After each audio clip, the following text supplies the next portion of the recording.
नमस्कार, स्वागत है आप सभी का प्राइम के डिजिटल प्लेटफॉर्म में। मैं हूं आपके साथ सुनील चौहान। और जिस प्रकार से देखा जा रहा है दर्शकों कि ईडी का जो समन है झारखंड के मुख्यमंत्री हेमंत सोरेन पर और दिल्ली के मुख्यमंत्री अरविंद केजरीवाल पर है, और दोनों में से कोई ईडी के दफ्तर पेश नहीं हुआ। दिल्ली के मुख्यमंत्री को शराब घोटाले को लेकर समन जारी है, वो पूछताछ करेंगे। हालांकि देखा गया है कि पहले ही डिप्टी सीएम उनके जो थे पहले के मनीष सिसोदिया वो जेल में हैं, और राज्यसभा सांसद संजय सिंह भी जेल में है। आपको बता दूं, अगर झारखंड की बात की जाए तो झारखंड में हेमंत सोरेन को भी ईडी ने समन भेजा है। 7 बार समन भेजा जा चुका है, जिसमें एक बार उनका डांकिया गया था, शायद एक बार वो पेश हुए थे।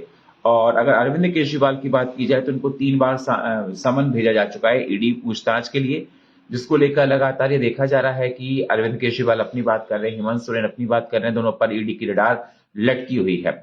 अब सवाल यह है कि हेमंत सोरेन पर 7 बार समन ईडी का जा चुका है, उसके बाद भी हेमंत सोरेन एक बार भी पेश नहीं हुए हैं। वो कभी अपने डांके को भेज देते हैं, कभी कोई रीजन लगा देते हैं, कभी हेल्थ इश्यू लगा देते हैं, तमाम ऐसी महत्वपूर्ण बातों को लगा देते हैं। और हेमंत सोरेन पर जो ईडी का समन है वो लैंड स्कैम, जमीन फरोख्त को लेकर उनकी पूछताछ को लेकर जारी किया गया। अरविंद केजरीवाल पर शराब घोटाले को लेकर, जो कि शराब घोटाले को लेकर बात करती है। अब इसको लेकर राजनीति हो रही है, दोनों में अरविंद केजरीवाल का कहना है, हेमंत सोरेन का कहना है कि ईडी इस पर राजनीति कर रही है, पॉलिटिकल पार्टी पीछे से दबाव है सरकार का, सरकार के इशारे पर ईडी काम करती। लगातार विपक्षी दल कहते आते हैं कि ईडी सीबीआई सरकार के इशारे पर काम करती है, इस बात का जिक्र किया जाता है। अब सवाल इस बात का उठता है कि अगर आप कुछ किया नहीं तो डर किस बात का? किसी को अगर किसी ने कुछ किया नहीं तो जाइए अपने जवाब दीजिए, ईडी जो सवाल पूछेगी वो जवाब देगी। इधर देखा जाए तो आम आदमी पार्टी दिल्ली के मुख्यमंत्री अरविंद केजरीवाल के दो जो पहले खासम खास कहा जाए वो नेता पहले ही जेल में है। और देखा जाए अगर वहां हेमंत सोरेन की बात की जाए तो उनके भी पहले से ही नेता जेल में है। उनके करीबी मतलब छवि रंजन से लेकर पूजा सिंघल तक तमाम लोगों पर पहले से ही तमाम ऐसी पूछताछ जारी ईडी की। तो अब अरविंद केजरीवाल को जो आज नोटिस मिला दिल्ली में, नोटिस मिला पूछताछ को लेकर, उन्होंने कहा कि बदले की भावना से काम किया जा रहा है और लोकसभा चुनाव को रोकने के लिए काम किया जा रहा है। इस ईडी के नोटिस का कोई अर्थ नहीं है।